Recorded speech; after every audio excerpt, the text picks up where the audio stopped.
Jedan od dva najveća simbola Tuzle u nekom smislu mitologije urbanog življenja na ovim prostorima je koza. Drugi simbol Guja, koja je po narodnoj pjesmi opasala Tuzlu.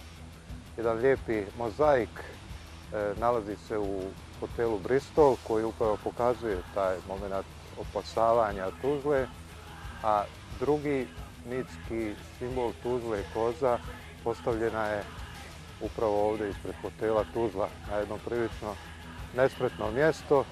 Rad je Vene Jerkovića, jednog ovdašnjeg momka koji je iz Lipnice, iz jedne čuvene umjetničke porodice, još dvojica braća su umjetnici, od toga je Ante Jerković jedan od poznatijih hrvatskih slikara srednje generacije.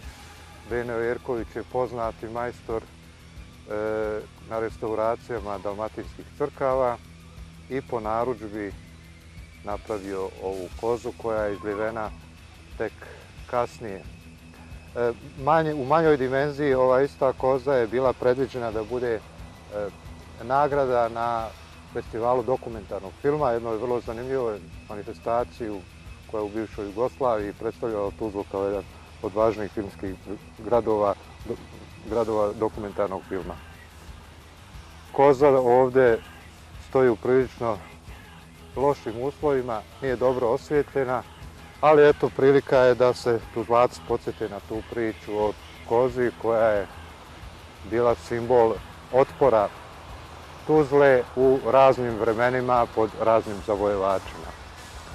Inače, hotel Tuzla, napravljen sredinom 80. godina, u svom likovnom programu o opremanju prostora, a to je radio znameniti arhitekta Srećo Krajtmajer koji danas živi u Ljubljani, imala je puno umjetničkih radova, uglavnom slika, ali i nešto skulptura i to vrlo znamenitih autora. Jedan od tih je Vjenceslav Richter, veliki hrvatski arhitekta, urbanista, teoretičar, umjetnik, nažalost umro prije nekoliko mjeseci, u 1983. godini, ostavio Zagrebu jednu veliku kolekciju umjetničkih dijela i čovjek koji je čitavog svog života radio skulpture i pripadao jednom krugu zagrebačkih umjetnika koji je proslavio Hrvatsku na svjetskoj umjetničkoj sceni 50. godina sa nečim što se tada zvalo nove tendencije.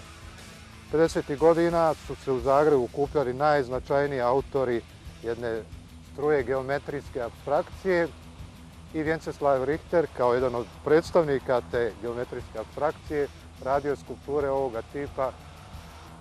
Upravo ova skulptura koja je postavljena također na jedno vrlo neprimjereno mjesto, jedan od boljih njegovih radova.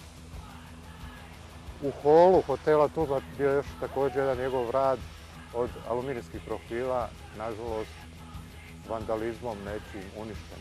Inače, problematika umjetničkih radova koji su nekada za velike pare kupovani, postavljani bilo u objekte društvene ili u privredna u preduzeća, danas tranzicijom su izgubili svoje vlasnike i prepušteni su zubu vremena.